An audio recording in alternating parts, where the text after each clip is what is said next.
Hello बच्चों, कैसे हो आप सब लोग? बढ़िया होंगे। बोरॉन कार्बन फैमिली चल रही है, याद करनी होती हैं चीज़ें। बोरॉन कार्बन फैमिली में हम बोरॉन के कंपाउंड्स पढ़ चुके। बोरॉन के तीन ही मेन कंपाउंड तो पढ़ने होते हैं। बोरेक्स पढ़ लिया, बोरिक एसिड जिसे हम ऑर्थोबोरिक एसिड भी बोलते हैं पढ़ लिया, एंड डाइबोरिन, मोस्ट ऑफ ऑल डाइबोरिन। इसके बाद बोरॉन के नीचे पीरियोडिक टेबल में कौन बैठा हुआ है? एल्यूमिनियम। तो late us talk about aluminium and it's compounds. हालांकि एल्यूमिनियम के कंपाउंड्स की ज़्यादातर स्टडी हम 12th क्लास में करते हैं, जैसे एल्यूमिना और एल्यूमिनियम के बारे में हम मेटलर्जी में बात करते हैं, in the extraction of aluminium metal. हालांकि मेटलर्जी बच्चे 9th-10th में भी पढ़ते हैं, बट डिटेल में हम बात करते हैं about the principles of metallurgy in 12th class. इसके अलावा एल्यूमिनियम क्लोराइड अपने आप में एक इंपॉर्टेंट कंपाउंड इसलिए भी है बिकॉज Al3+ क्वालिटेटिव एनालिसिस में कैटायन के रूप में एक इंपॉर्टेंट कैटायन है, 3rd ग्रुप का कैटायन। और फिर बात आती है एलम्स की, जिसमें खासकर potash alum is very famous, जिसे हम फिटकरी बोलते हैं। तो mainly we have to talk about the alums, AlCl3 and alumina. Let us take compounds of aluminium. पहले खुद एल्यूमिनियम की बात कर लें तो एल्यूमिनियम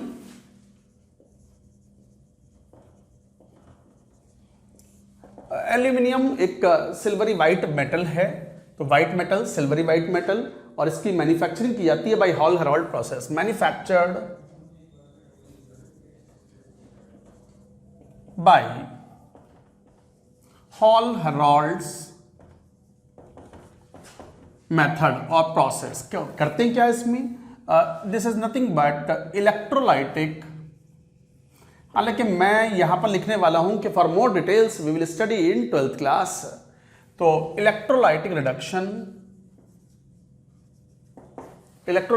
का मतलब इलेक्ट्रिसिटी की मदद से रिडक्शन करवा रहे हैं of by electrolysis process molten Al2O3 alumina mix with cryolite. Cryolite भी एल्यूमिनियम का एक और है, फॉर्मूला है Na3Al(F6) एंड फ्लोरस्पार।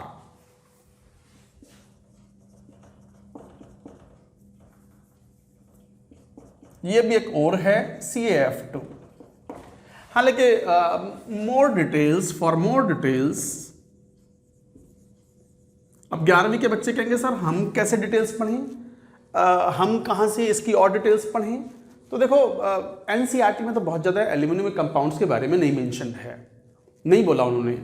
जेई की रिक्वायरमेंट है, जेई एडवांस में पढ़ना होता है। जेई मेन का सिलेबस एग्जैक्टली वही होता है जो NCERT का सिलेबस है। जेई एडवांस में कुछ एडिशनल चीज़ें होती हैं, जैसे एल्यूमिना के बारे में जानना होता है, AlCl3, एलम्स के बारे में। तो ये सब इंपॉर्टेंट बातें हैं, वो हम बात करेंगे यहाँ पर। हालांकि हॉल हेरोल्ड प्रोसेस के लिए you have to study metallurgy. तो for more details refer metallurgy. अब 11वीं क्लास के बच्चे कहते हैं सर हम कहां से मेटलर्जी पढ़ें, हम तो अभी 11वीं में हैं, वो तो 12th में आएगा। अरे तो जेई के लिए तो पढ़ाई कर रहे हैं हम, ये NCERT में तो दिया भी नहीं है ये सब कुछ, ज़्यादा कुछ यहाँ पर भाई इतनी बात लिखी हुई है। और 12th क्लास में 12th पढ़ के तो IIT लिखोगे। तो 12th में हम बहुत डिटेल में पूरे चैप्टर की बात करते हैं मेटलर्जी, और उसमें कॉपर, एल्यूमिनियम और आयरन, 3 मेटलर्जीज तो सबसे फेमस होती हैं, पढ़ेंगे डिटेल में, बहुत सारी बातें आती हैं ये। तो for more details refer metallurgy. तो ये तो एल्यूमिनियम के बारे में बात हो गई। अब चलो बात करते हैं हम alumina. Alumina is Al2O3। Alumina found in nature as bauxite and corundum। ये एल्यूमिनियम के ओर्स हैं जो अर्थ क्रस्ट में पाए जाते हैं। Also found in the form of James.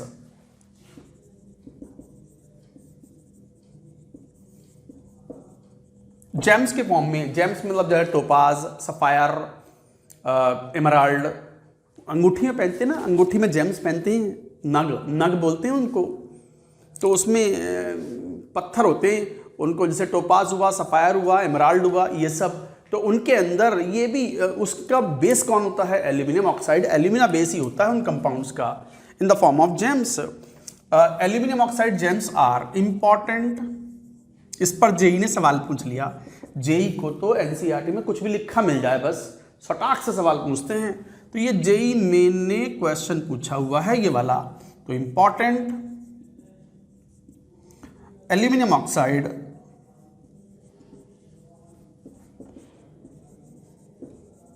Oxide based gem are. Aluminium oxide based gem कौन कौन से हैं जरा देखना। जैसे ओरिएंटल टोपाज, यही क्वेश्चन पूछा हुआ है। This is yellow, yellow colour का जेम होता है ये, and it contains ferric ion. Sapphire blue, Hindi में बोलते हैं सफायर को नीलम। नीलम पहनते हैं साहब अंगूठी में हमें हमारे ज्योतिषी ने बताया है कि नीलम पहनो तो ग्रह सुधर जाएंगे। अब ठीक है, तो मानने की बात है, कोई मानता है कोई नहीं मानता। तो sapphire blue which contains ferrous, ferric and titanium 4+। Ruby red, Ruby red, red colour का स्टोन होता है ये, chromium 3+। It contains oriental emerald.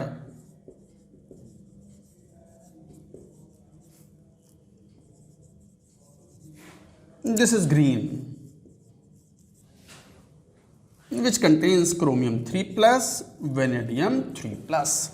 उन्होंने ये कटायन भी पूछे थे कि क्रोमियम 3+ बेस कौन सा है, तो शायद एमराल्ड ही आंसर था ऑप्शंस में, एमराल्ड ग्रीन। तो ये कुछ कलर हैं, ये याद रखेंगे। This is important. इंपॉर्टेंट इसलिए जेई ने पूछ लिया, एनसीईआरटी में कुछ भी लिखा हुआ इंपॉर्टेंट है, कभी भी आ जाएगा। इतने सारे पेपर होते हैं अब जेई मेन के। अब तो 4 अटेम्प्ट हैं, फरवरी, मार्च, अप्रैल, मई फॉर 2021। हर एक 4 दिनों में 8 पेपर होंगे। 8 गुणा 4 32, 32 papers will be held up in 2021। कितने सारे क्वेश्चंस के कहाँ से लाएंगे क्वेश्चंस? एनसीईआरटी से ढूंढ ढूंढ के डालेंगे। एनसीईआरटी पढ़ो, ब्लॉक केमिस्ट्री अपने कब्जे में करो। नोट करो ये पूरी बात। एल्यूमिना के प्रिपरेशन की बात करेंगे अब हम।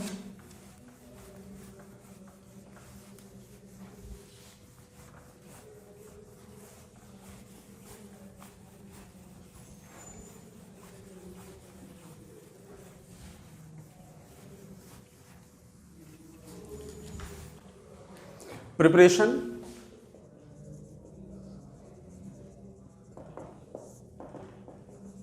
प्रिपरेशन जैसे क्रोमियम सल्फेट, एल्यूमिनियम सल्फेट को हीट करने में मिल जाएगा Al2SO4 थ्राइस। इसको हीट करो तो Al2O3 plus SO3 gas will be evolve out. और भी मेथड्स हो सकते हैं। एल्यूमिनियम हाइड्रोक्साइड को हीट करो AlOH thrice, you will get Al2O3 plus H2O। आप पोटाश एलम को या क्रोम एलम या अमोनियम एलम को हीट करो NH4 ट्वाइस, अमोनियम एलम को हीट करो Al2SO4 थ्राइस 24 H2O। इसे बोलते हैं अमोनियम एलम। एलम भी पढ़ना है हमें। अमोनियम एलम को हीट करो तो यहां से मिल जाएगा ammonia gas will be liberated out, SO2 gas also will be liberated out, H2O की वेपर्स भी जाएंगे, साथ में Al2O3 will be obtained. So this is how you get it. Properties,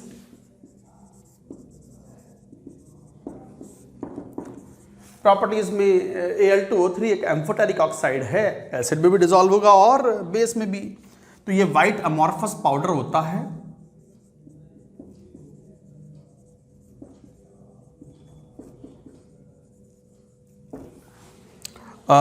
insoluble in water,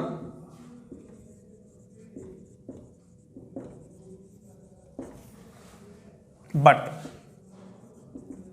soluble in acids as well as alkalis। Acid और basis दोनों में घुल जाता है एम्फोटेरिक नेचर होने की वजह से। जैसे Al2O3, हालांकि कोई नई रिएक्शन नहीं है ये। अगर एसिड में HCl में डिसॉल्व कर दो, ऑक्साइड है, मेटल का ऑक्साइड है, एम्फोटेरिक नेचर का है, AlCl3 बनाएगा प्लस H2O। और यदि NaOH सॉल्यूशन में डिसॉल्व कर दो तो बना लेगा sodium Meta aluminate NaAlO2 plus H2O। इसे बोलते हैं sodium Meta aluminate. So like that it forms the compound. Amphoteric nature है। अच्छा, ये बात याद रखने वाली है, addition of Cr2O3 and Fe2O3 makes, यही तो था, जेम्स इसी से तो बनते हैं। Addition of Cr2O3 and Fe2O3 makes alumina coloured.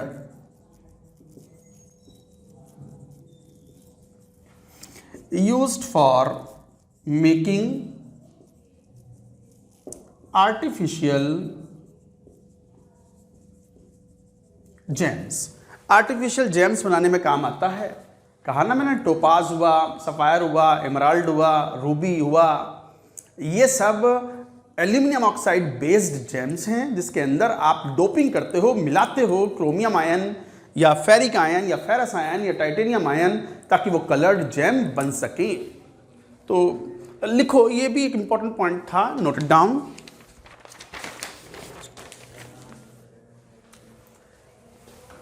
Next property, Al2O3 बहुत ही स्टेबल ऑक्साइड है, आसानी से रिड्यूस नहीं होता। ये बड़े ढीठ ऑक्साइड कहलाते हैं। एल्यूमिनियम ऑक्साइड हुआ, B2O3 हुआ, सिलिका हुआ, इनके हाई मेल्टिंग पॉइंट होते हैं और बड़े ढीठ किस्म के ऑक्साइड हैं, आसानी से रिड्यूस होते नहीं। तो रिड्यूस कराना हो मान लो, तो कैसे कराओगे?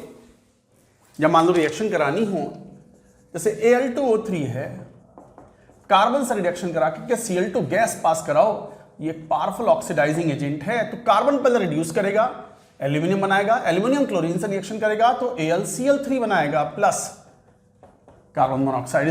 This method is also used similar to the B2O3।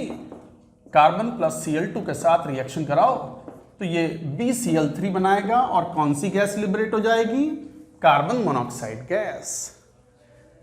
This is a very very important reaction. Room condition पर नहीं होता, स्ट्रॉन्ग हीटिंग पर this occurs. Coke is used. Coke मतलब ईंधन के रूप में हम जैसे कोयला इस्तेमाल करते हैं वो। यूजेस ऑफ एल्यूमिना, यूजेस ही यूजेस हैं।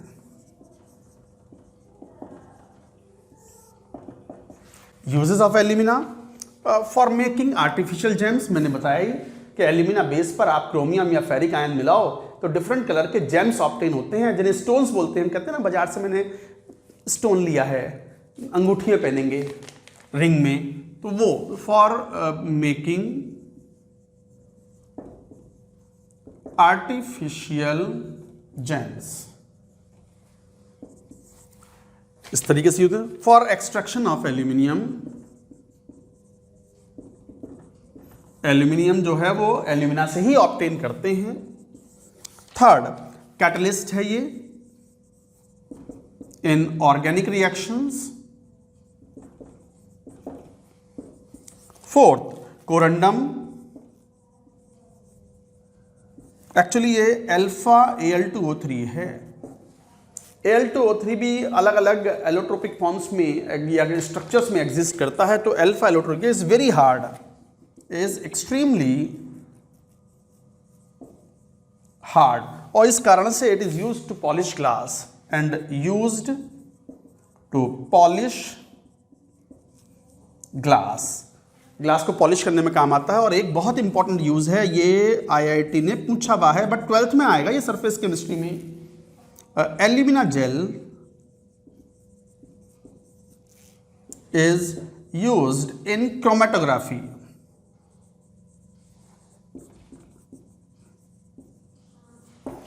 तो alumina gel is commonly used in chromatography. Chromatography कहाँ पढ़ेंगे? In metallurgy, again in 12th class. तो अभी के लिए तो याद रखें आप।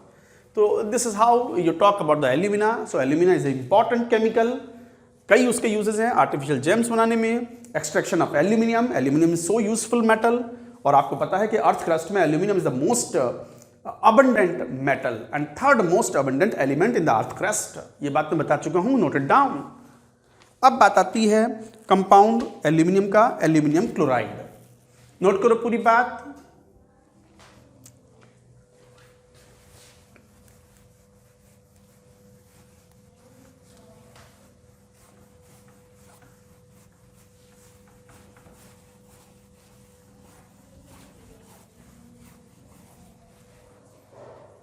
Now, next compound, aluminium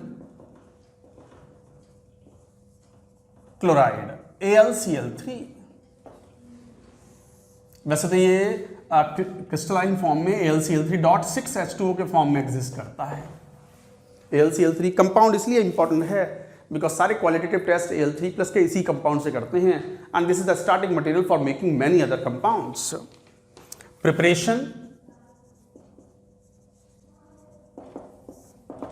कई तरीके हैं। एल्यूमिनियम मेटल को HCl में डिसॉल्व कर दो, AlCl3 plus H2 gas will be evolved out, या फिर एल्यूमिनियम ऑक्साइड मतलब एल्यूमिना या एल्यूमिनियम हाइड्रोक्साइड की रिएक्शन एम्फोटेरिक है ये,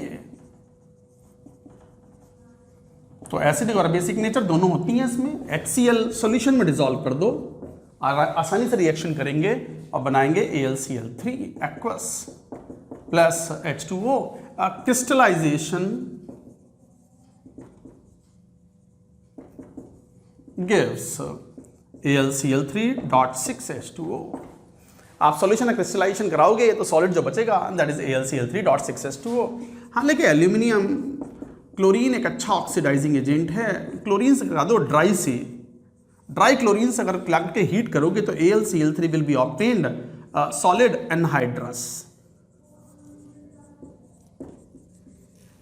एनहाइड्रस एल्यूमिनियम क्लोराइड, ये हाइड्रेटेड है, this is hydrated aluminium chloride.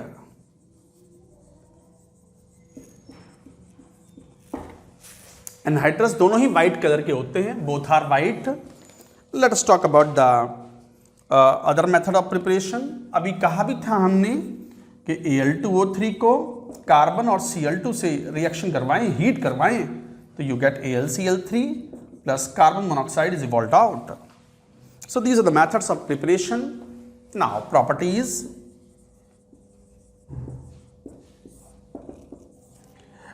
White solid,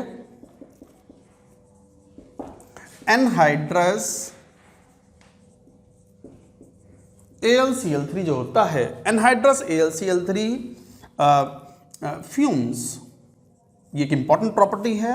NCERT में क्वेश्चन भी है इसके ऊपर, इन टेक्स्ट क्वेश्चंस में।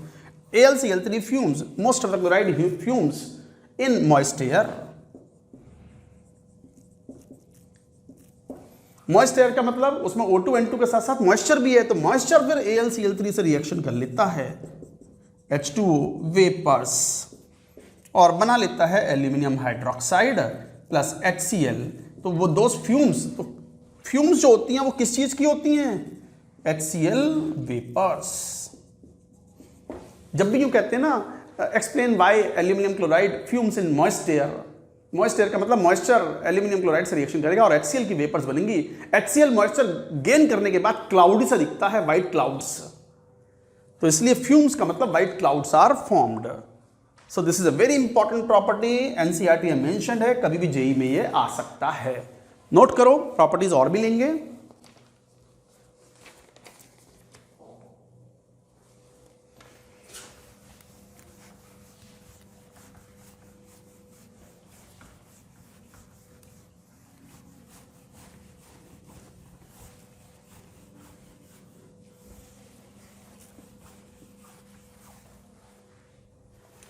सेकेंड AlCl3.6H2O, आप इसे हीट करो। अब ये कोई नई बात नहीं है, जिन बच्चों ने एस ब्लॉक अच्छे से पढ़ा होगा तो उन्हें पता भी होगा कि हाइड्रेटेड सॉल्ट्स को अगर हीट करो और कोवेलेंट नेचर का सॉल्ट है AlCl3 कोवेलेंट नेचर सॉल्ट, तो फिर इंटरनल हाइड्रोलिसिस हो जाता है और क्या बनाता है?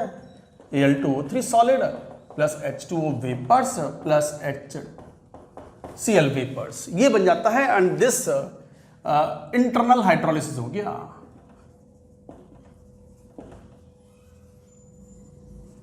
इंटरनल हाइड्रोलिसिस का मतलब होता है कि ये जो वाटर ऑफ क्रिस्टलाइजेशन है ना, हीट करने पर यही हाइड्रोलाइज कर देता है AlCl3 को और बना देगा Al2O3। Again important reaction and so many other compound show similar type of reactions, S block में पढ़ा है। तीसरा, aqueous solution of AlCl3 is acidic. क्यों? Due to cationic hydrolysis.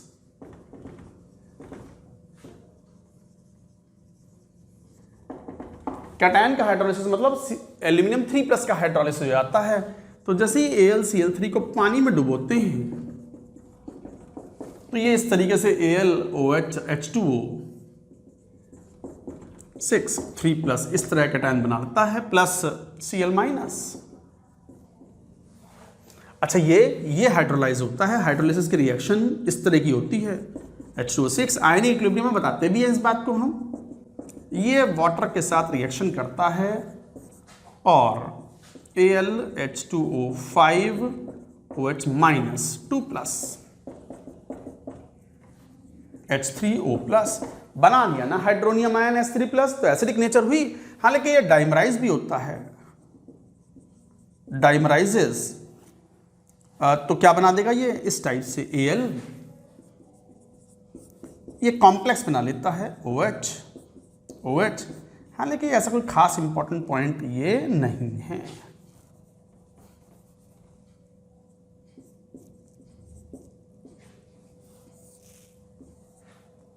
4+, तो ये डाइमराइज हो जाता है इस तरीके से। तो डाइमराइज्ड फॉर्म में भी ये रहता है, dimerised form of this cation. तो कहने का मतलब ये है कि aqueous solution of AlCl3 is acidic and such solution turns blue litmus red. तो सर ऐसा सॉल्यूशन ब्लू लिटमस रेड कर देता है। तो गाइज ये भी एक इंपॉर्टेंट प्रॉपर्टी थी, you have to remember. Again सब इंपॉर्टेंट पॉइंट्स हैं। Coming to next, fourth,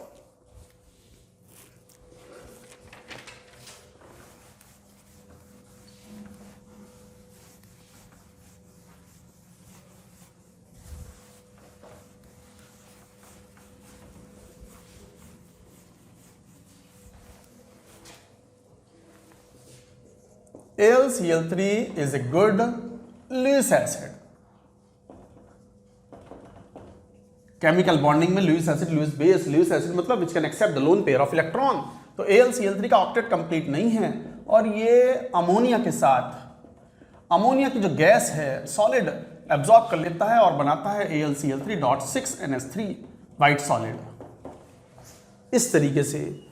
but साथ ही साथ AlCl3 एक्वस NaOH से रिएक्शन करता है तो बनाता है एल्यूमिनियम हाइड्रोक्साइड प्लस NaCl, जो कि एक्सेस में डिसॉल्व हो जाता है। एक्सेस ऑफ NaOH में कॉम्प्लेक्स बनाने का, या NaAlO2 like that it forms plus H2O। हालांकि ये सब रिएक्शन फिर रिपीट होंगी 12th क्लास में इन क्वालिटेटिव एनालिसिस। अमोनिया के साथ रिएक्शन, तो AlCl3 का एक्वस सॉल्यूशन एक्वस अमोनिया के साथ रिएक्शन कराओ तो बनाता है Al aluminium hydroxide gelatinous white PPT।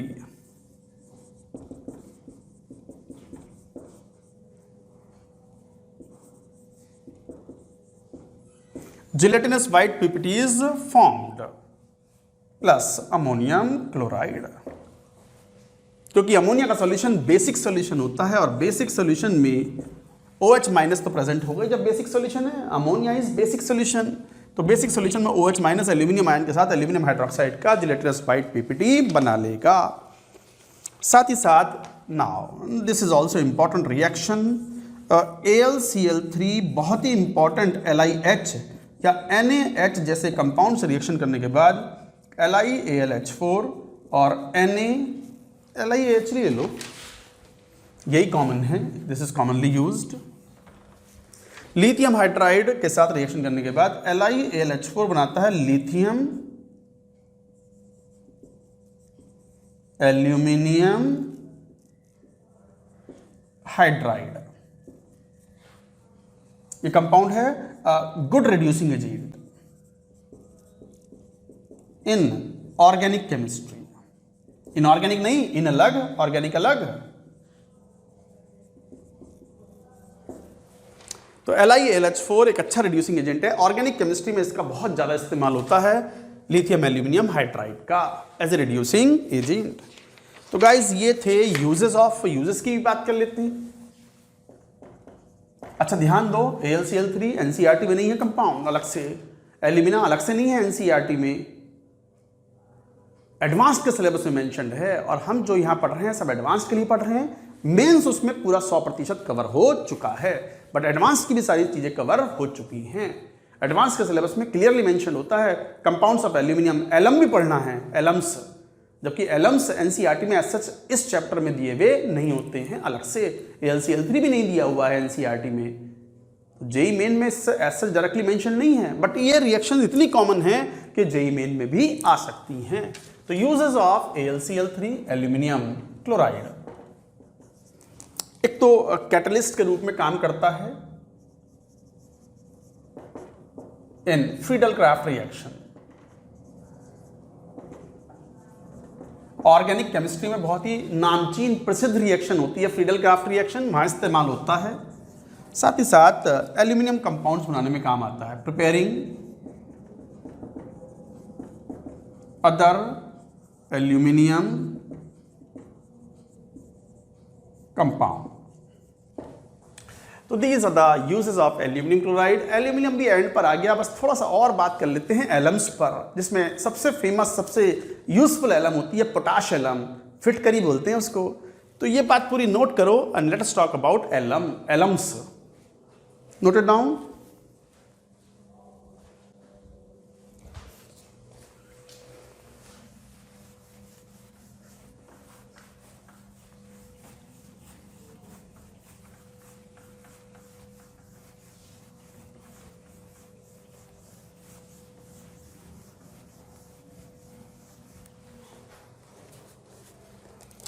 Elms general formula ऐसा होता है, MH2O6 plus M dash H2O6 3 plus, मतलब एक मोनोवेलेंट कैटायन, एक ट्राइवेलेंट कैटायन है M डैश, एंड ये एंड सल्फेट 1:1:2 मोलर रेशियो में।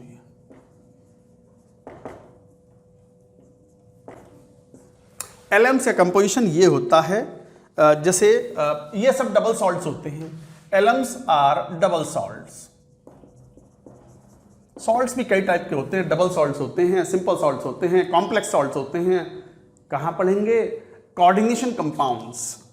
12th क्लास का चैप्टर इनऑर्गेनिक का पहला ही चैप्टर होता है कोऑर्डिनेशन कंपाउंड्स या कॉम्प्लेक्स कंपाउंड्स, वहाँ ये पढ़ते हैं हम। जैसे एग्जांपल्स ऑफ एलम की, पोटाश एलम सबसे famous,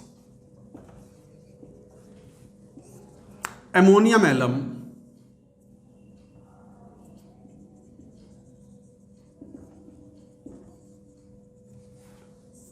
Chrome alum, ferric alum. सबसे फेमस है potash alum. Formula K2SO4, sodium potash है तो पोटेशियम तो होगा ही ना, Al2SO4 thrice 24H2O। Ammonium alum that is ammonium का सॉल्ट है, ammonium sulphate dot Al2SO4 thrice dot 24H2O। Chrome alum formula similar type का है।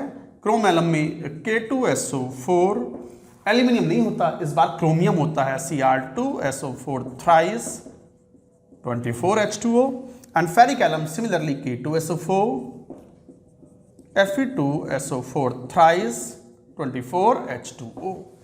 किसी भी फॉर्मूले को देख लो, potash alum, ammonium alum, chrome alum, ये +1 ऑक्सीडेशन स्टेट का मेटल है, ये +3 का है, और सल्फेट आयन है तो they are present in 1:1:2 molar ratio. देख लो किसी में भी। So this kind of alums, जिसमें मोस्ट इंपॉर्टेंट एलम है पोटाश एलम, फिटकरी बोलते हैं इसको।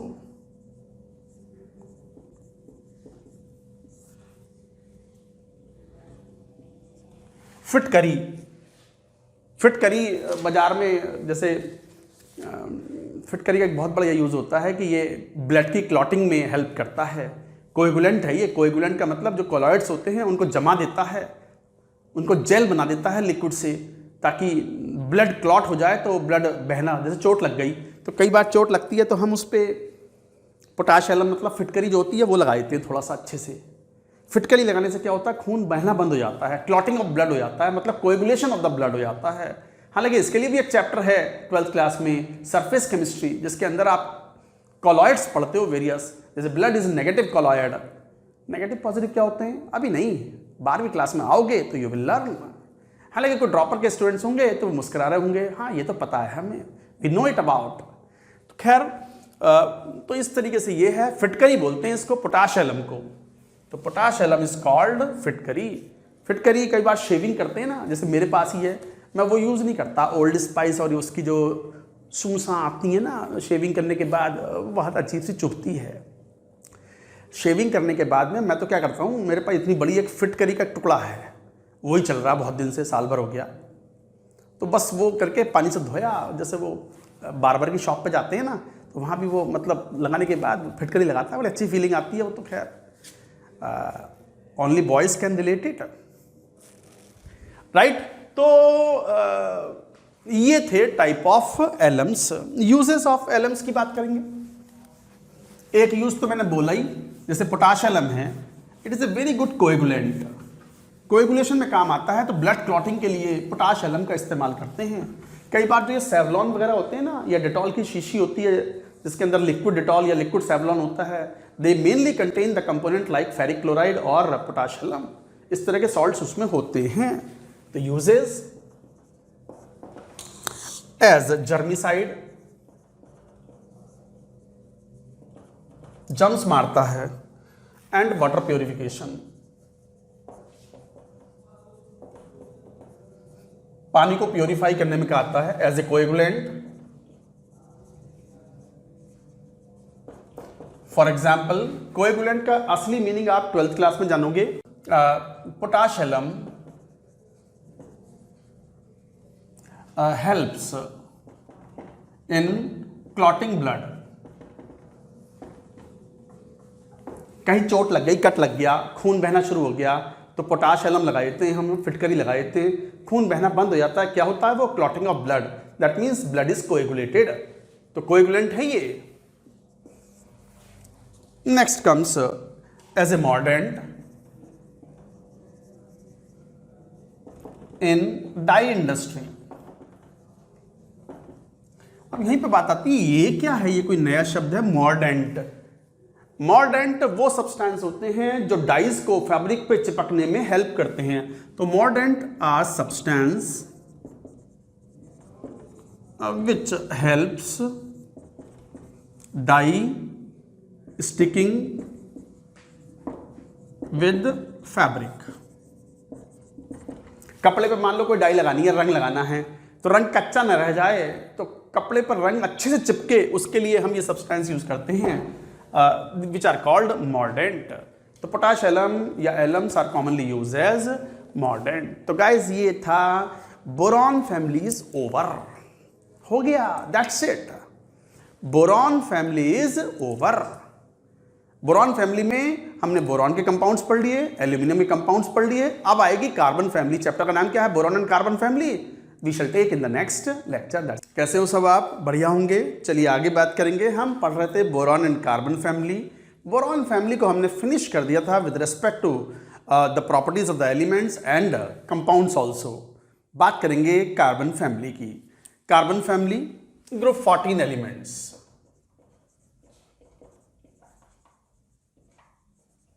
Group 14 elements, the carbon family.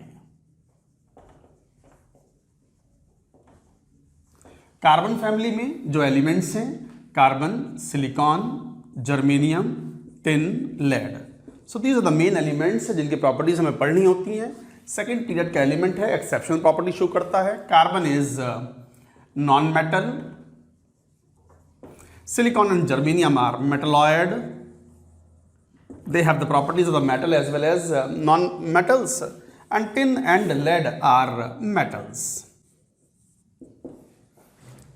ये है carbon family. General oxidation state they show +2 as well as +4. Carbon commonly shows the variable oxidation state, but CO2 में +4 भी शो करता है, मीथेन में -4 भी शो करता है। तो द वेरिएबल ऑक्सीडेशन स्टेट, हालांकि ऑक्सीडेशन स्टेट के बारे में हम शुरू में बात कर चुके हैं इन इनर्ट पेयर इफेक्ट। अब कुछ general properties from top to bottom, जैसे टॉप टू बॉटम आते हैं तो एटॉमिक साइज, अब ये सब पता होता है, पीरियोडिक टेबल में सब पढ़ चुके हैं। Atomic size increase from top to bottom, मतलब कार्बन से बड़ा silicon, germanium, tin, lead. Atomic size का order. Ionization energy coming from top to bottom घटती हैं, बट लेड के केस में बढ़ जाती है थोड़ी ionisation energy, and that is because of the lanthanoid contraction. ये बात पहले भी पीरियोडिक टेबल में भी हम एक्सप्लेन कर चुके हैं। तो ionization energy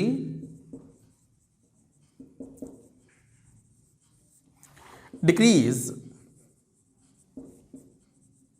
from top to bottom except lead. क्यों? Due to lanthanoid contraction. मैंने कहा भी था कि लेंथेनॉइड कॉन्ट्रैक्शन का प्रभाव डी ब्लॉक में नहीं जाता, पी ब्लॉक तक जाता है, थैलियम और लेड तक भी जाता है ये प्रभाव। तो ऑर्डर ये होता है, आयोनाइजेशन एनर्जी घटती जाती है, तो carbon is greater than silicon, germanium, tin, but tin से ज्यादा lead. Order of ionisation energy. Densities, density बढ़ती जाती है from top to bottom. General density के ट्रेंड्स ऐसे होते हैं, बट कार्बन की डेंसिटी में थोड़ा सा ये है कि कार्बन कौन सा ले रहे हो। Carbon is very commonly found in the various allotropes. Diamond भी है, ग्रेफाइट भी है मोस्ट कॉमन में। फुलरीन्स उतने कॉमन नहीं होते। फुलरीन्स तो एक काइंड ऑफ मॉडिफिकेशन है। The purest form of the carbon is in the form of fullerenes. बात करेंगे उसके ऊपर क्वेश्चंस आते हैं। ये मैं इधर लिख देता हूं। Here density decrease, increase from top to bottom. जैसे C graphite, silicon, germanium, tin, lead. Increasing density,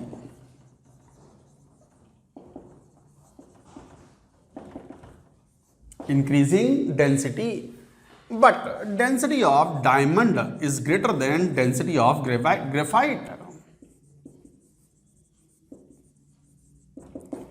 diamond की जो डेंसिटी है वो ग्रेफाइट से ज्यादा होती है।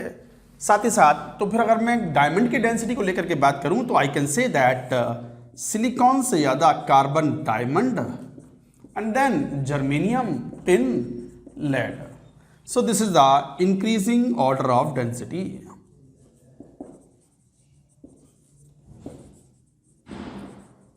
It is all due to the crystal packing, जिसकी वजह से डेंसिटी डिसाइड होती है। कार्बन के एलोट्रोप्स तो बड़े फेमस हैं। केमिकल बॉन्डिंग में अच्छा खासा एक्सपोजर मिल चुका है आपको in the comparative properties of the graphite and diamond. Chemical bonding तो पूरी बैक बॉन्डिंग है, मतलब बैक बॉन्डिंग नहीं, बैकबोन, सॉरी। अब हम बैकबोन भी बोलना चाहते हैं तो दिमाग में बैक बॉन्डिंग ही आता है, because back bonding is a very common phenomena in compounds. तो कहने का मतलब ये हुआ कि increasing order of the density ये है, और ग्रेफाइट की डेंसिटी ज़्यादा होती है। ये बात हम कह चुके हैं केमिकल बॉन्डिंग में, जब हम कंपेयर कर रहे थे between the properties of graphite and diamond. हालांकि ग्रेफाइट एंड डायमंड की प्रॉपर्टीज यहाँ इस चैप्टर में भी होती है, बट यहाँ हम इतनी डिटेल में बात नहीं करेंगे। आपको डिटेल चाहिए तो कहाँ पढ़ना पड़ेगा, कहाँ जाना पड़ेगा?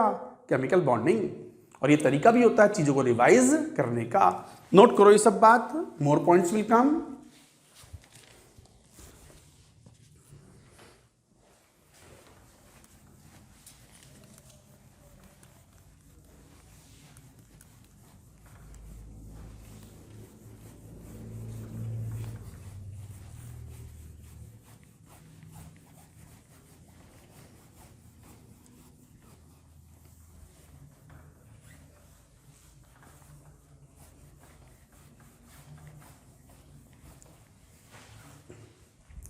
Now sources of these elements, जैसे मान लो कार्बन है। अब कार्बन का जो मेन सोर्स है that could be in the form of like oil, hydrocarbon. Hydrocarbon में यही तो होता है, साथ में कोल, natural graphite,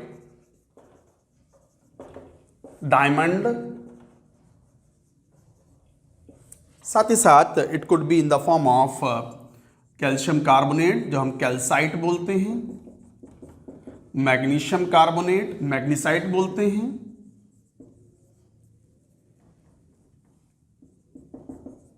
these are the sources. और भी ओर्स होते हैं, डोलोमाइट होता है, उसमें भी कार्बन तो है ही ना। तो कार्बन हमें इस तरीके से ऑब्टेन होता है, नेचुरल गैस में मिलता है। Natural gas. तो these are the sources of carbon. Silicon, silica के रूप में, सिलिका मतलब SiO2, may be in the form of sand और क्वार्ट्ज। सैंड और क्वार्ट्ज के रूप में silica is available in the earth crust. तो सिलिका का ये मेजर सोर्स है। सिलिकेट्स, अर्थ क्रस्ट का मेजर कंपोनेंट सिलिकेट्स है, और सिलिकॉन के लिए तो कहा है most abundant element in the earth crust. Most abundant element in the, not most abundant, third most abundant, second most abundant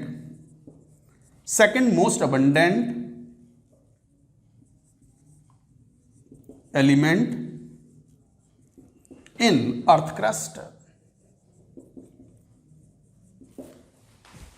तो सेकेंड मोस्ट अबंडेंट एलिमेंट है सिलिकॉन अर्थ क्रस्ट में। तो सिलिकेट्स के रूप में, सिलिका के रूप में इट इज अवेलेबल।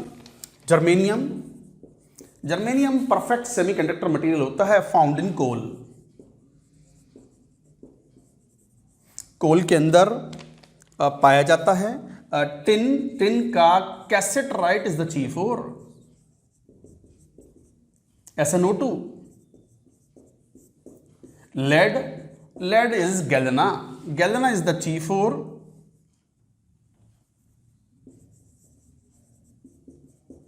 PbS, तो galena is the chief ore of lead. तो these are the sources of various carbon family elements. Note करें allotropy, allotropy is quite important particularly for carbon.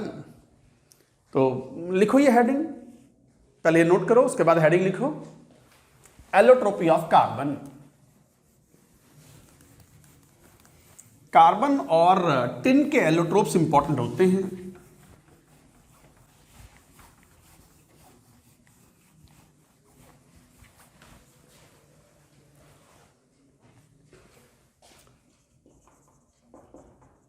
Allotropy, carbon के allotropes पढ़े हुए हैं हमने। Graphite, diamond, structure भी पता है, एंड फुलरीन्स।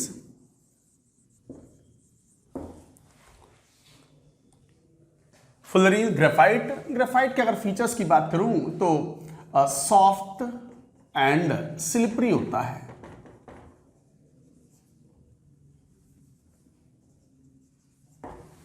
सॉफ्ट एंड स्लिपरी होता है, सॉलिड और ड्राई लुब्रिकेंट के रूप में काम आता है।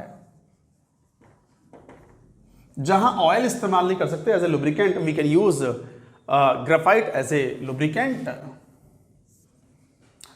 Good electrical conductor,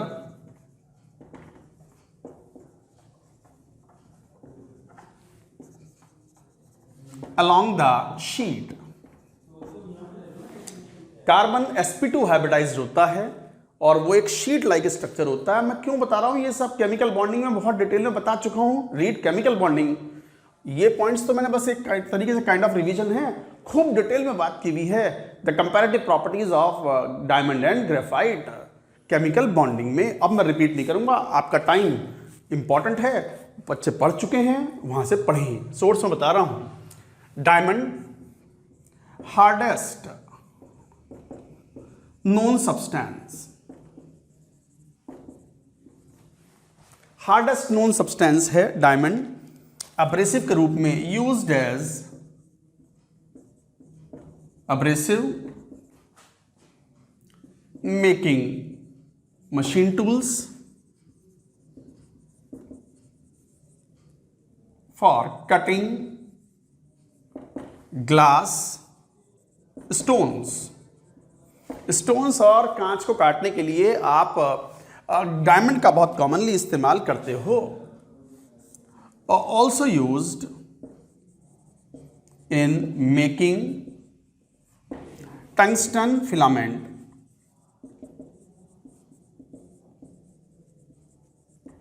for electric bulbs.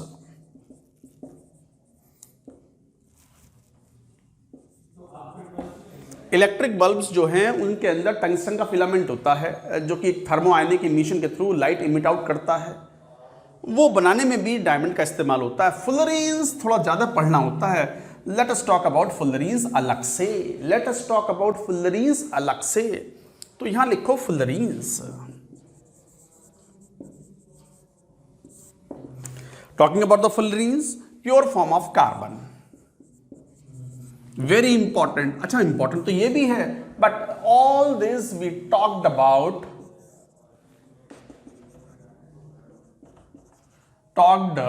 In chemical bonding.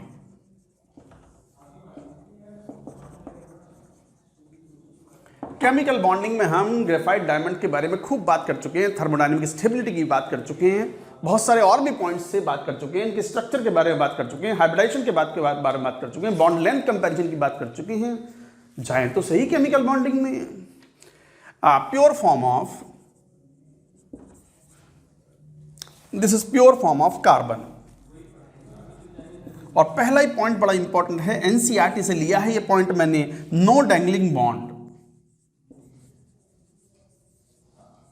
अब ये एक नया शब्द आया, डैंगलिंग बॉन्ड. ये क्या होता है? No dangling bond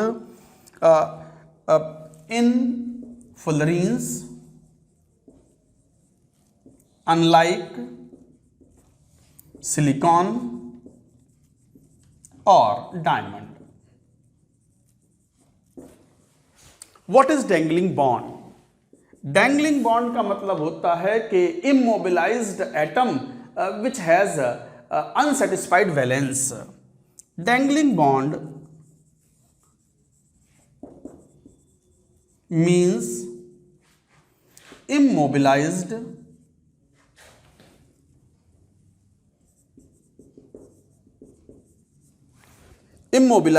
atom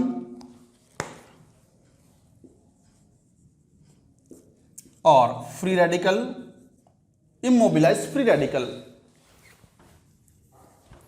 immobilized atom with unsatisfied valence or immobilized free radical. Unsatisfied valence बोलते हैं और इमोबिलाइज्ड फ्री रेडिकल. ये होता है डैंगलिंग बॉन्ड. क्या है समझ लो. डैंगलिंग बॉन्ड क्या है? देखो यहां पर फुलरीन्स जो होते हैं, जैसे बकमिंस्टर फुलरीन्स है 660, C60 बकमिंस्टर फुलरीन है. और ये बकमिंस्टर फुलरीन जो है ये एक मॉलिक्यूलर सॉलिड होता है. मॉलिक्यूलर सॉलिड का मतलब A660 है. ये रहा एक C60 और दूसरे C60 के बीच में van der Waals forces of attraction are there. और आप अगर उसको तोड़ते हो बकमिंस्टर फुलरीन को, मतलब हीट करते हो, लिक्विड बना दिया, गैस बना दिया, तो वो इंटरमॉलिक्यूलर फोर्सेस तोड़ते हैं. कार्बन कार्बन बॉन्ड नहीं टूटते. बट सिलिकॉन और डायमंड जो है दोनों की स्ट्रक्चर सेम होती है. सारे बॉन्ड्स कोवैलेंट बॉन्ड्स होते हैं.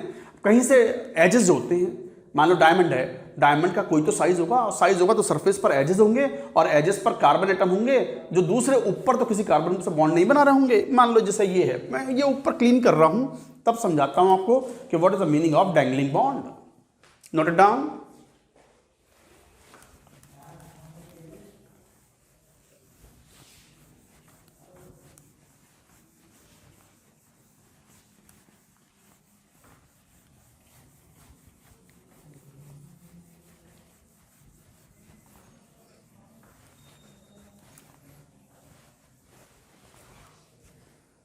जैसे मान लो डायमंड है या सिलिकॉन है, सिलिकॉन की स्ट्रक्चर डायमंड जैसी स्ट्रक्चर ही होती है, tetrahedral, sp3 hybridized, so like that it will be there.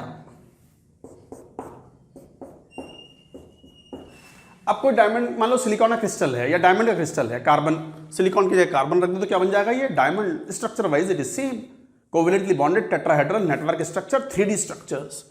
अब मान लो सिलिकॉन का एक क्रिस्टल लिया, तो क्रिस्टल लिया तो कहीं तो उसके बॉन्ड्स खत्म हो रहे होंगे।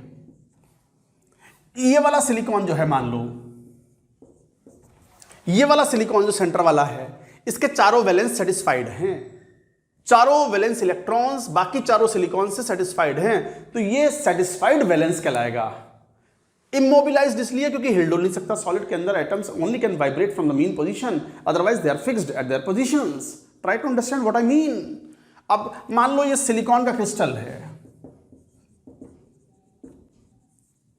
क्रिस्टल ऑन एजेस और surface has unsatisfied bonds called dangling bonds.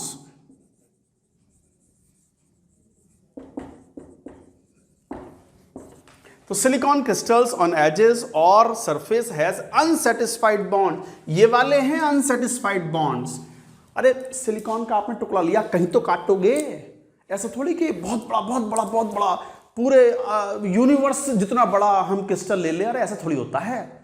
Crystal होगा, उसका छोटा साइज होगा, तो जो अंदर उसके बल्क के अंदर एटम्स हैं, सिलिकॉन एटम्स, उनके चारों बॉन्ड्स बने हुए होंगे, उनके चारों valence electrons they are satisfied by the 4 surrounding silicon atom, but surface पर कुछ तो एटम होंगे जिनमें एक या दो ही बॉन्ड बन रहे होंगे, बाकी एक या दो इलेक्ट्रॉन अनपेयर्ड होंगे, बॉन्ड अवेलेबल ही नहीं है, तो वो फ्री रेडिकल अपना इलेक्ट्रॉन इसके पास रह गया। तो ये सिचुएशन ऐसी हो गई, मान लो मैंने यही तोड़ दिया, यहां से तोड़ दिया सबको, ये क्रिस्टल ले लिया, हालांकि इतना छोटा क्रिस्टल थोड़ी होता है, क्रिस्टल तो large number of silicon atoms होंगे, पर समझाने के लिए तो ये सिलिकॉन है, यहां सिलिकॉन, ये इसके पास 3 अपने अपने इलेक्ट्रॉन हैं, तो ये अनसेटिस्फाइड बैलेंस हुआ। समझाने का तरीका है ये, ऐसा थोड़ी इतना छोटा। ये वाला सिलिकॉन वेल सेटिस्फाइड, बट ये वाले टर्मिनल सिलिकॉन्स फ्री रेडिकल्स की तरह बिहेव कर रहे हैं, इनके valence electrons are not well satisfied, they have the higher surface energy and these kind of bonds, मतलब एक तरीके से लटक रहे हैं। ये डैंगलिंग का मतलब होता है लटकना, तो एक तरीके से बेचारे झूल रहे हैं, ये यार हमसे कोई बॉन्ड ही बनवा लो, बना लो यार कोई बॉन्ड हमसे, देखियो हमसे बनवा लो एक बॉन्ड, हम खाली पड़े। तो यही कारण है कि ये अच्छे खासा रिएक्टिव होते हैं, हालांकि उतने रिएक्टिव नहीं होते जितने मोबिलाइज्ड फ्री रेडिकल्स होते हैं। मोबिलाइज्ड फ्री रेडिकल्स काफी तेज रिएक्ट होते हैं, वो तो भाग के पहुंच जाते हैं, आ गया मैं, कर लो रिएक्शन मुझसे। मगर ये ना, ये तो इमोबिलाइज्ड है, ये तो क्रिस्टल है, और ये सिलिकॉन एटम अपनी जगह से भाग नहीं सकता, तो ये तो इंतजार कर रहा है कोई आ जाओ, मैं रिएक्शन करने को तैयार हूं, मैं खूब रिएक्टिव हूं, I have the free radicals, I am free radical, I have the free valence, unsatisfied valence, bond बनाने के लिए तैयार बैठा। ये थोड़े रिएक्टिव तो होते हैं।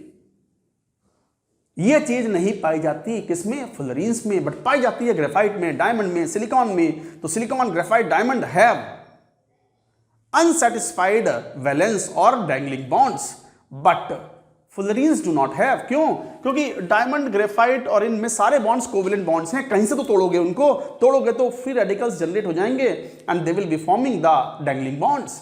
बट बकमिंस्टर फुलरीन या कोई सा भी फुलरीन हो, C60, C70 एंड व्हाटसएवर, आप उसे तोड़ते हो, काटते हो कहीं से, तो वो वॉन डर वाल्स फोर्सेस टूटते हैं। C60 के बीच वाले सारे बॉन्ड्स कोवेलेंट बॉन्ड ना हैं।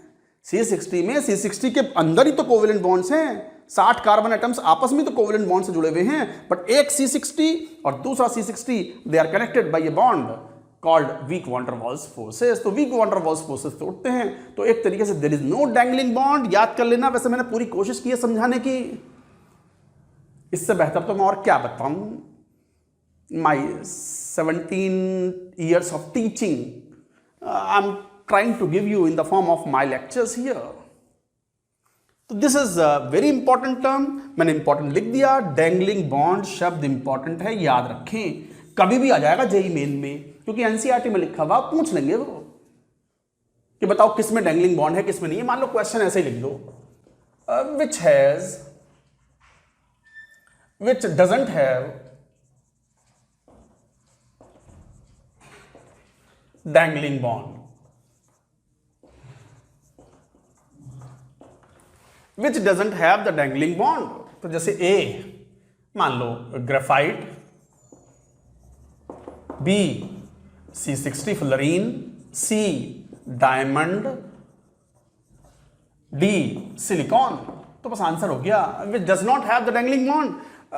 फ्लोरीन्स के अंदर डैंगलिंग बॉन्ड नहीं होते, इनके वैलेंस सेटिस्फाइड हैं सभी एटम्स के।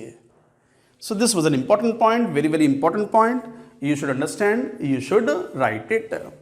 देखो भाई, मैं बच्चों एक बात आपको ये नहीं कह रहा, देखो हम भी टीचर्स हैं, इतने सालों से पढ़ा रहे हैं बच्चों को, हर तरह के बच्चों को पढ़ाया है हमने। ऑनलाइन तो हम अब आए हैं साल भर से, बाकी ऑफलाइन क्लासेस में बच्चे बैठते थे, कभी कभी तो 300 बच्चे बैठे होते हैं क्लास में। कोटा में तो ऐसी क्लास लगती हैं बड़ी बड़ी टाइप से, उन बच्चों को भी हम पढ़ाते हैं।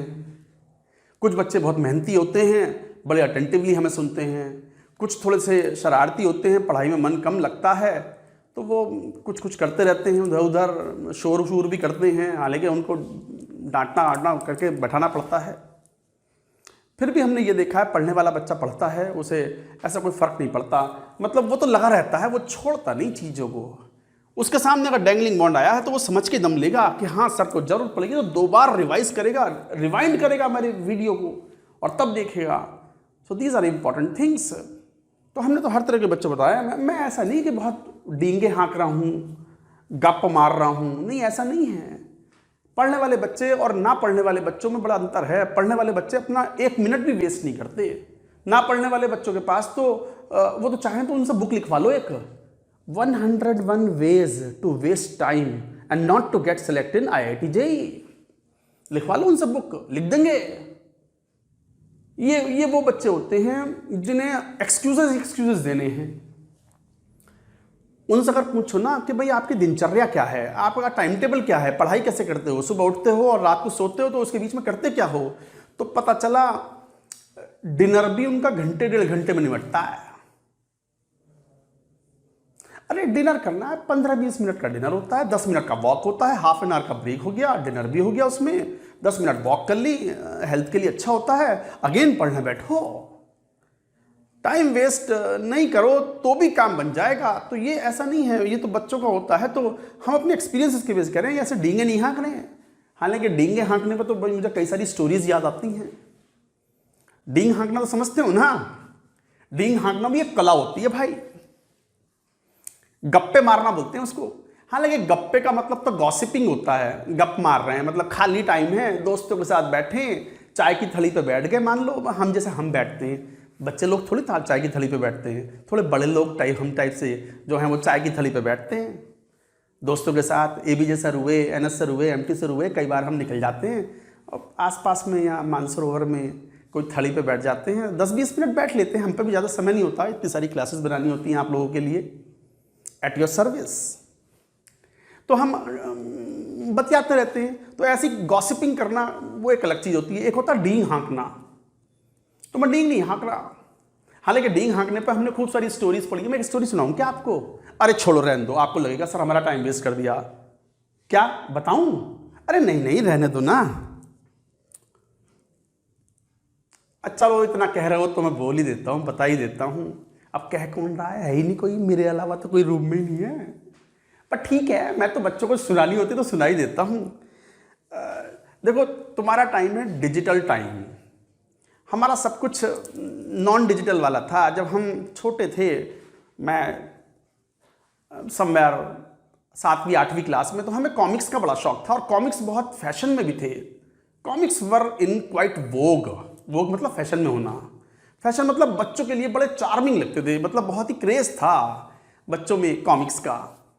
कॉमिक्स में वो मुझे खास पसंद थे सुपर कमांडो ध्रुव, नागराज, ये सीरीज तो मतलब अच्छा पैसे मिलते नहीं थे, पॉकेट मनी तो क्या मतलब, वो तो मान लो जैसे 5 रुपये की कॉमिक्स आती थी तो 5 रुपये महीने में मिलने। अब 1 महीने में 1 कॉमिक्स से हमारा क्या होगा?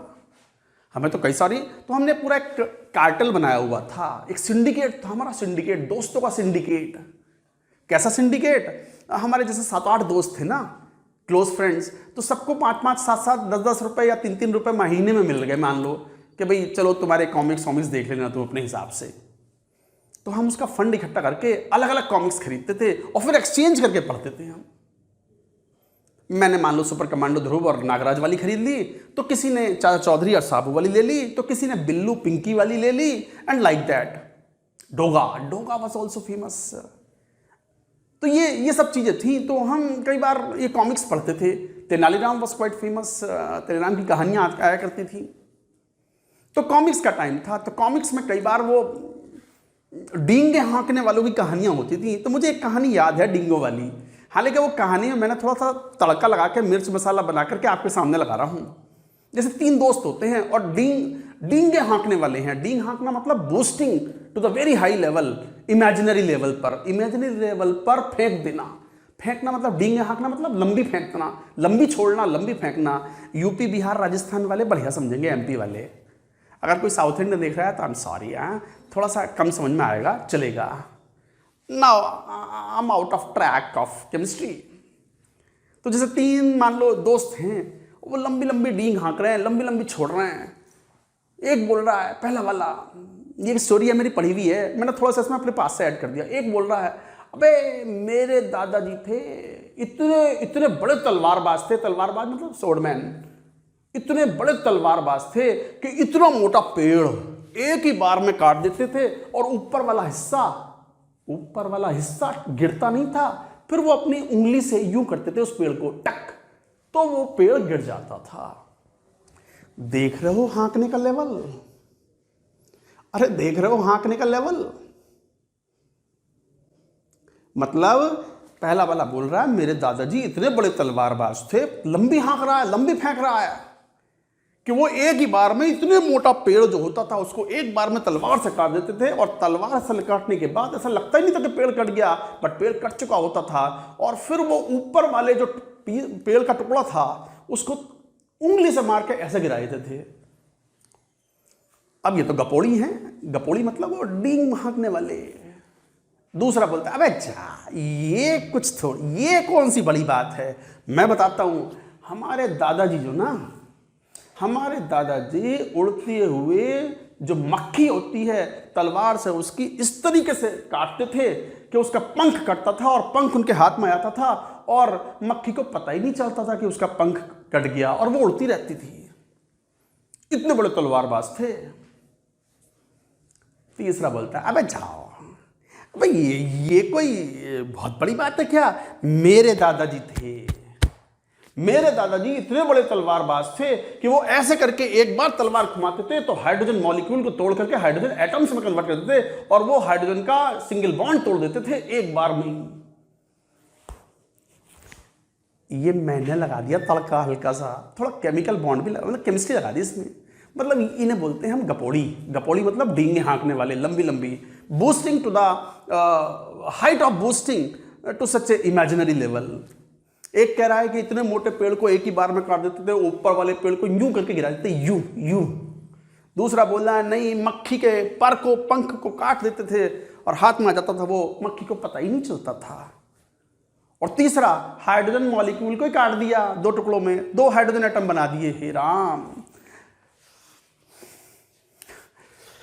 चलो, मैं पता नहीं, आज मैं I am distracted from all this. Anyways, I hope I have made you understand the concept of dangling bond. Dangling bond means unsatisfied valence on immobilized atom, as in case on the edges or surfaces of silicon, diamond or graphite.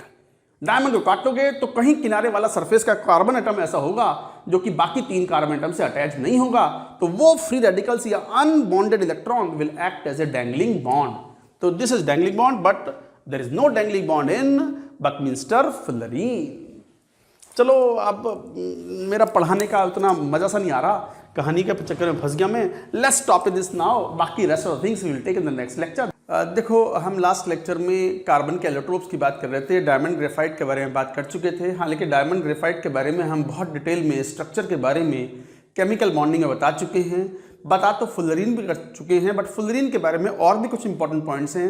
जैसे एक important point already we talked about dangling bond, बड़ा important point है, बता भी दिया आपको। और जैसे बकमिंस्टर फुलरीन सबसे कॉमन है फुलरीन्स में,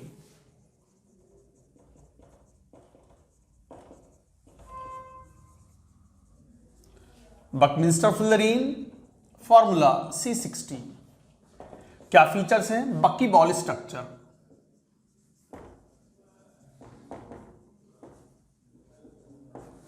विच कंसिस्ट ऑफ 20 हेक्सागन्स।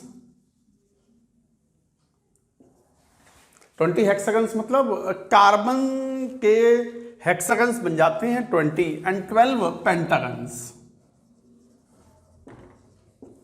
ये स्ट्रक्चर होती है। अच्छा, each carbon in Buckminster fullerene is sp2 hybridised.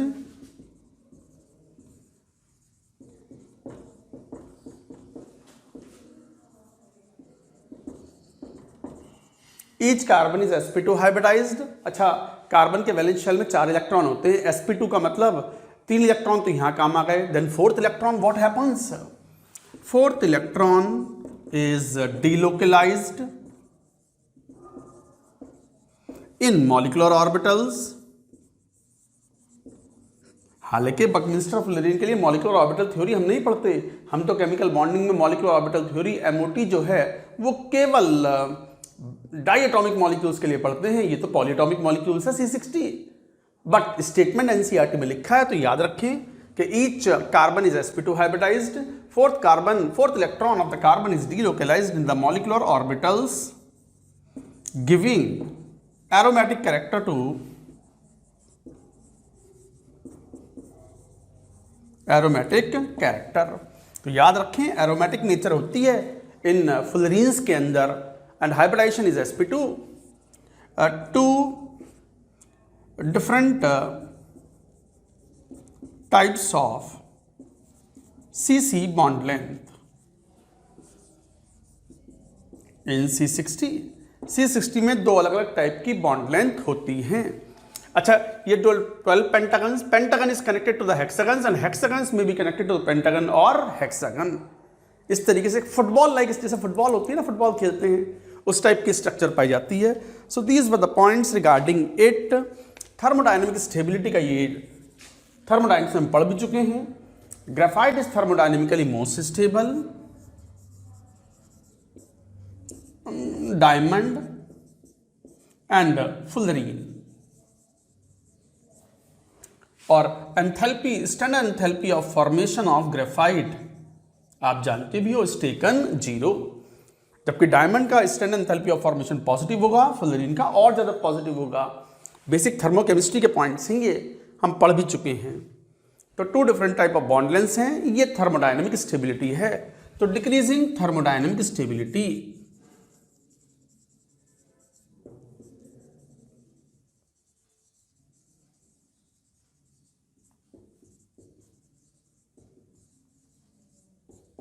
Decreasing thermodynamic stability. ये तो थे crystalline forms of carbon.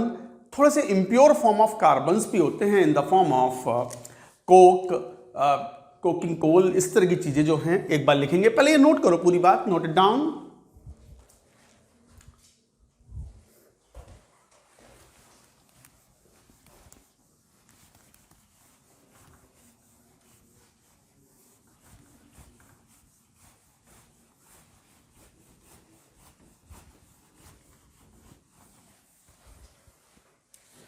impure forms of carbon,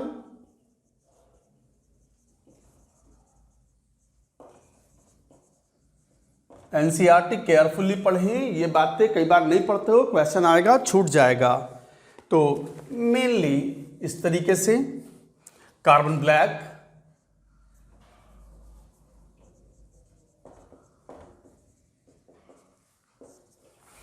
Coke, charcoal, ये हैं impure forms of graphite and fullerenes. Impure form of graphite and fullerenes इस form में होता है carbon black, Coke, charcoal. होते क्या हैं ये? जैसे ऑयल्स होते हैं, ऑयल्स मतलब हाइड्रोकार्बन्स। आप इनका इनकम्प्लीट बर्न करो,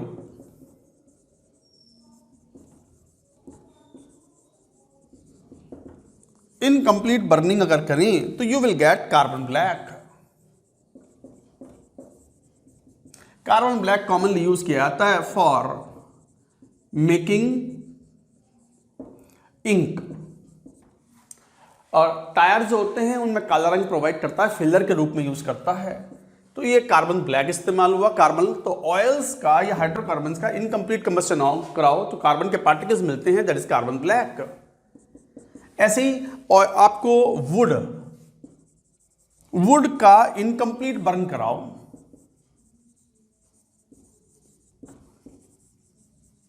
देन यू गेट चारकोल। ये चारकोल मिलता है, लकड़ी को इनकम्प्लीटली बर्न कराने पर चारकोल ऑब्टेन होता है।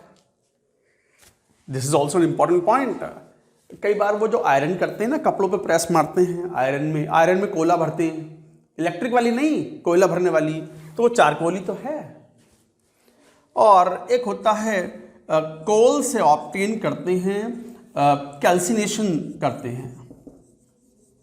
We do the calcination, strongly heat करते हैं इन एब्सेंस ऑफ एयर, तो coal converts to coke, used in metallurgy. Metallurgy of iron, zinc, tin etcetera, इनकी मेटलर्जी में कोक का इस्तेमाल हो जाता है एज ए रिड्यूसिंग एजेंट। तो ये वेरियस फॉर्म्स हैं, how they are obtained, I have given example here. So all are very good fuel, burn होते हैं, lot of heat is liberated, all on burning give CO2 और carbon monoxide. Note करो, ये थे forms. अब बात आती है एलोट्रोपी ऑफ या एलोट्रोप्स ऑफ टिन। टिन के एलोट्रोप्स पर जेई मेन ने क्वेश्चन पूछा हुआ है। क्या क्वेश्चन है बताता हूं, इसको नोट कर लो एक बार पहले।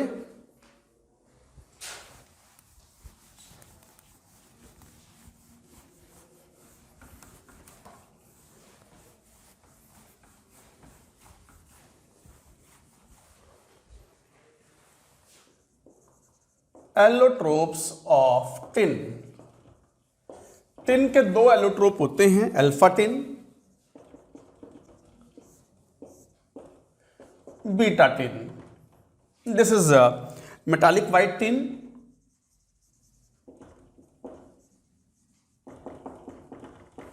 and this is diamond structured gray tin, gray powdered diamond like structure.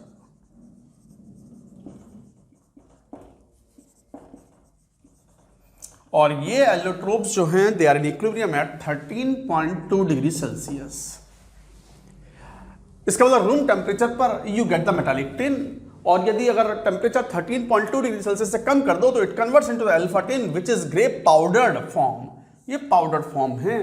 तो जेई मेन ने क्वेश्चन पूछा था, नेपोलियन की जो आर्मी थी वो एल्प्स के जो ठंडा वेदर था, बिल्कुल चिल, सब जीरो टेम्परेचर, 0 डिग्री से नीचे वाले टेम्परेचर्स पर जो नेपोलियन आर्मी थी, उनकी जो यूनिफॉर्म थी उनके सोल्जर्स की, उन सोल्जर्स के यूनिफॉर्म में जो बटन थे वो बटन टिन के बने हुए थे। और उस सर्दी में, चिलिंग विंटर में, उस आर्मी के जो बटन थे वो क्रिस्टल स्ट्रक्चर चेंज हो गई, उनकी वाइट टिन से कन्वर्ट हो गया वो grey powder diamond like structure में, पाउडर बन गया। वो बटन ही गिर गया। अरे बटन ही गिर गया, यूनिफॉर्म ही गिर गई तो पैंट तो खिसक जाएगी ना, बेचारा लड़ेगा कैसे? वो कैसे लड़ेगा? पैंट ही उतर गई उसकी। तो मतलब दिस वाज द प्रॉब्लम। तो उसके बाद में फिर प्लास्टिक के बटन लगाने शुरू कर दिए। जैसी जरूरत होती है उसी तरीके से इन्वेंशंस की जाती हैं। तो ये जेई मेन का प्रॉब्लम था कि नेपोलियंस आर्मी जो थी वो एल्प्स के विंटर के अंदर उनके यूनिफॉर्म के जो बटन हैं वो पाउडर्ड फॉर्म में कन्वर्ट हो गए from metals, and it is due to 4 option: due to the change in crystal structures. Of course, change in crystal structure is changed. So these two allotropic forms based on the two different crystal structures exist for tin. तो ये याद रखने वाली बात है. Room condition पे ये है, बहुत लो टेम्परेचर पर it converts to the powdered form. ये जेई मेन का सवाल है.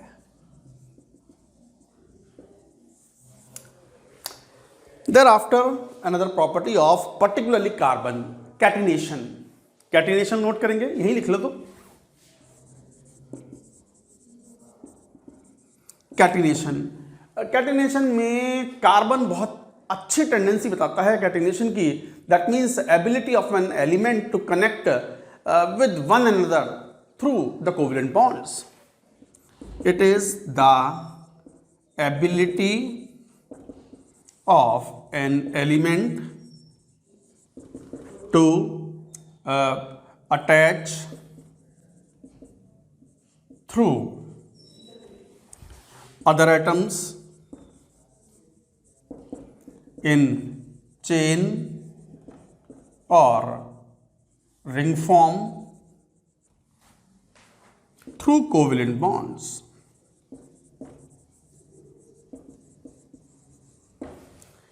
It is due to the ability of the element to attach through other atoms of same element. तो एक एटम, एलिमेंट्स का कोई एटम जो है वो अपने ही एलिमेंट के किसी दूसरे एटम से कनेक्ट होने की टेंडेंसी और रिंग बना ले या चेन बना ले through the covalent bonds is called catenation. Carbon has highest ability of catenation due to strong bonds, strong CC bonds. तो कार्बन की टेंडेंसी काफी ज्यादा है सिलिकॉन से. Silicon, germanium and tin, they are nearly same. Decreasing catenation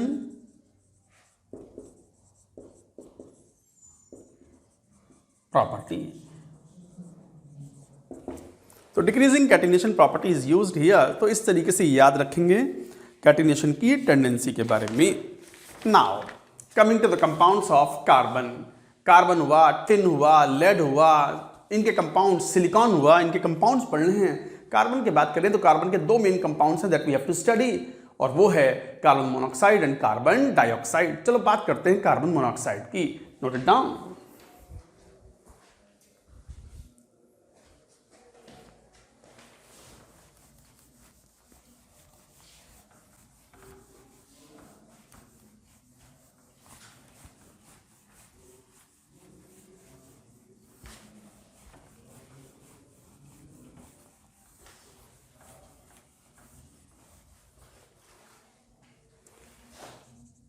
carbon monoxide CO. Preparation, carbon monoxide, carbon को burn कराओ oxygen में, limited supply of oxygen.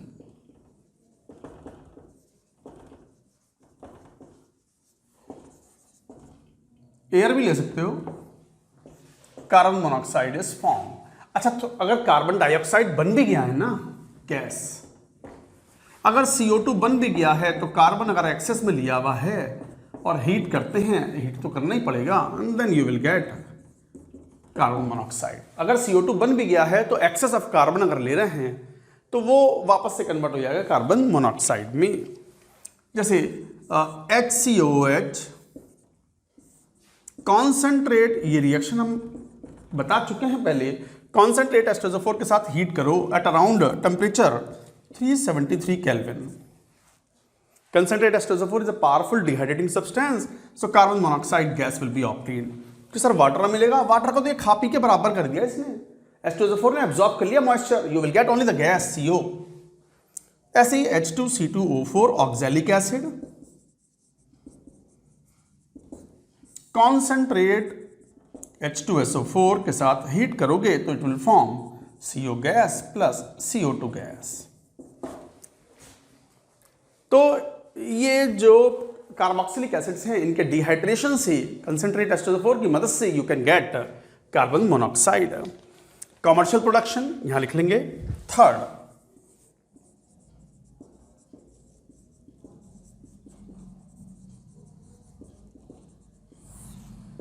commercial production is done when carbon solid hot coke लेते हैं और steam से reaction कराते हैं H2O, steam, you get CO gas plus H2 and this is called water gas or synthesis gas।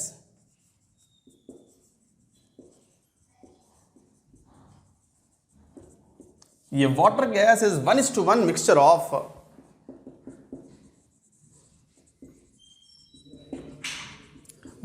Molar mixture of CO and H2 और ये बहुत commercially used fuel हैं, ईंधन के रूप में काम आते हैं ये, जैसे वाटर गैस और synthesis gas.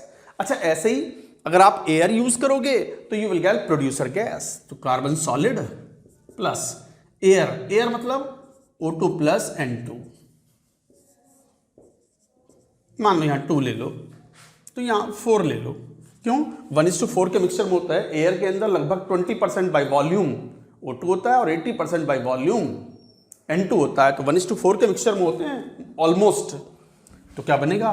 2 CO gas plus 4 N2 gas, this is called producer gas. इस पॉइंट को बड़ा इंपॉर्टेंट मार्क कर लो भैया, क्यों? क्योंकि अक्सर वाटर गैस और प्रोड्यूसर गैस के कॉम्पोजिशंस पूछे जाते हैं आपसे ऑब्जेक्टिव क्वेश्चंस में, और ये बड़ा इंपॉर्टेंट पॉइंट होता है, यू हैव टू रिमेंबर। तो इस तरीके से आप ये लिखते हो CO एंड N2 इज, तो 1:2 molar mixture of the CO and N2 is called producer gas. Industrial fuel हैं बोथ, नोट करें पूरी बात।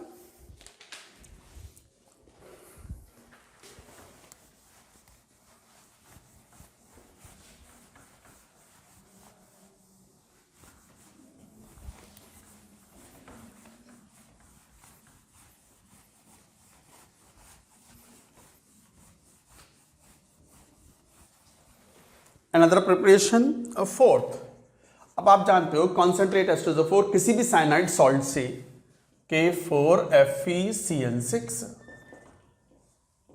और इवन KCN सॉलिड, कुछ भी ले लो, ये आप कॉन्सेंट्रेट H2SO4 से रिएक्शन कराओ तो एक तरीके से ये बना लेगा, पोटेशियम सल्फेट बन जाएगा प्लस Fe2SO4 थ्राइस या FeSO4 +2 में है, plus carbon monoxide will be evolved out plus H2O, H2O बना तो ठीक है, so like that it will form. So this is also the method of the preparation. Now coming to the properties. Colorless, odorless gas sparingly soluble in water. तो colourless odorless gas है, sparingly soluble in water. It burns in air with blue flame. Carbon monoxide हवा में burn कराओगे तो क्या बनाएगा? CO2। Blue flame के साथ बर्न करता है, this is an important point. Carbon monoxide blue flame के साथ बर्न करता है, ये बात क्वालिटेटिव एनालिसिस में 12th क्लास में आपके सामने आएगा, वहां पर कई सारे टेस्ट पढ़ोगे क्वालिटेटिव टेस्ट में, तो उसमें यह भी आएगा कि CO Burns with the blue flame in air. अच्छा, एक बड़ी खास बात, CO is a toxic gas which reacts with, makes complex with hemoglobin in blood and forms a stable complex। एक तरीके से जो हीमोग्लोबिन होता है Hb, ऑक्सीजन कैरियर होता है। भाई ब्लड के अंदर ऑक्सीजन कैरी ही नहीं होगा तो फिर तो इंसान मर जाएगा ना। तो ऑक्सीजन कैरी करता है blood. Haemoglobin is the main component which carries oxygen in the blood. आप अगर कार्बन मोनोऑक्साइड ज़्यादा स्टेबल प्रोडक्ट बनाता है तो हीमोग्लोबिन के साथ CO एक कॉम्प्लेक्स बना लेता है और O2 लिबरेट हो गया। तो जिस कारण से, इसी कारण से क्या हुआ, तो due to greater exposure of CO carbon monoxide, oxygen carrying capacity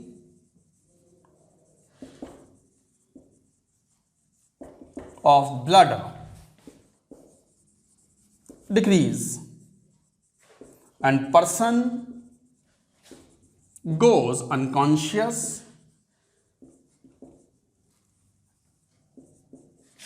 and then dies। लोगों की मृत्यु हो जाती है हर साल हमारे देश में, भारत में 100 लोग, 100 नहीं भी होंगे तो कम से कम 20-50 लोग तो हर साल डेथ हमारे देश में सर्दियों के मौसम में हो जाती है। अब सर्दी तो कहाँ, खासकर उत्तराखंड, उत्तर प्रदेश, राजस्थान, मध्य प्रदेश, बिहार, यहाँ पर काफ़ी ठंड पड़ती है। कश्मीर, अब यहाँ इतनी ठंड पड़ती है रात को टेम्परेचर मान लो 2 डिग्री 3 डिग्री हो जाता है। तो गांव में जहाँ पर लोगों को अवेयरनेस नहीं होती, तो आपको ये बात मालूम भी होती है कि गांव में ठंड से बचने के लिए कई बार रूम के अंदर अंगीठी जला लेते हैं, सिगरी जिसे बोलते हैं। अंगीठी, कोयले की अंगीठी जलाते हैं।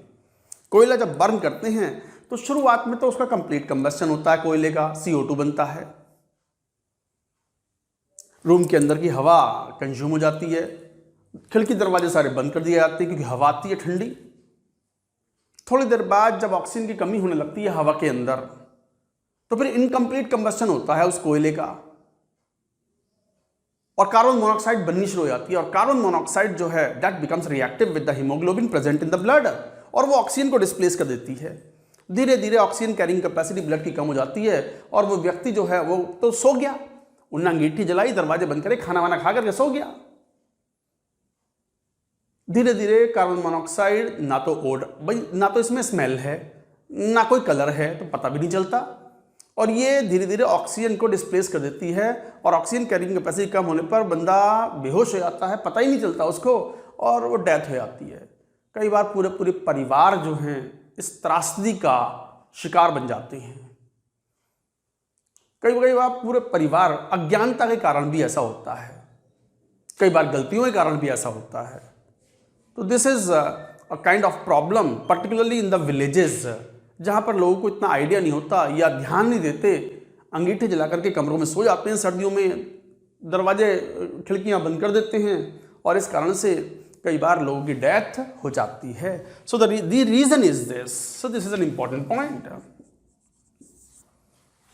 याद रखें इस बात को, नोट करें सब, note it down.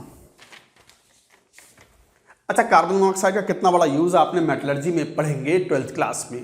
12th class में मेटलर्जी पूरा चैप्टर है, आयरन की मेटलर्जी, टिन की मेटलर्जी, जिंक की मेटलर्जी में carbon is a good reducing agent, but carbon से भी ज़्यादा इंपॉर्टेंट है कार्बन मोनोऑक्साइड। तो carbon monoxide is a very good reducing agent.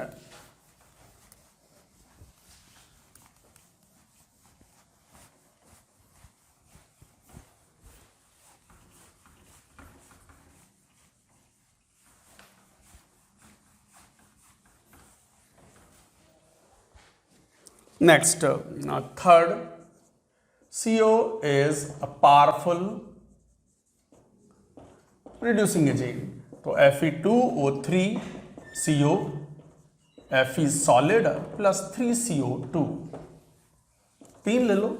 और भी जैसे मान लो ZnO zinc oxide, carbon monoxide reducing agent के रूप में वर्क करता है और जिंक बना लेता है, CO2 is liberated out. So it is a very powerful reducing agent used in metallurgy.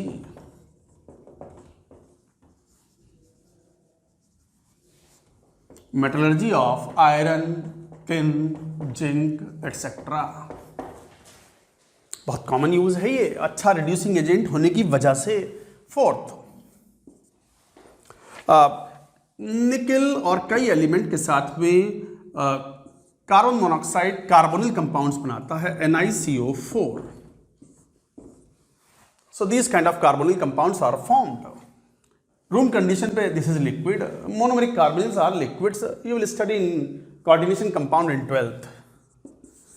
अब मुझे बार बार ये कहना पड़ता है, 11वीं क्लास के बच्चों को लगता है हर बात में तो ये कहते हैं 12th में पढ़ोगे। शुरू में ही कहा था block chemistry is better understood in 12th class. जब आप इलेक्ट्रो पढ़ लेते हो, जब आप जनरल इनऑर्गेनिक केमिस्ट्री पढ़ लेते हो, क्वालिटेटिव एनालिसिस पढ़ लेते हो, तो ब्लॉक केमिस्ट्री आपको एकदम नेचुरल फ्लो आता है उसका। 11वीं क्लास में बच्चों को थोड़ा रटना पड़ता है, फीलिंग ऑफ कंफर्टेबिलिटी थोड़ी कम होती है। कोई बात नहीं, 12th में आएंगे, पढ़ेंगे अच्छे से, फिर दोबारा से पढ़ लेंगे।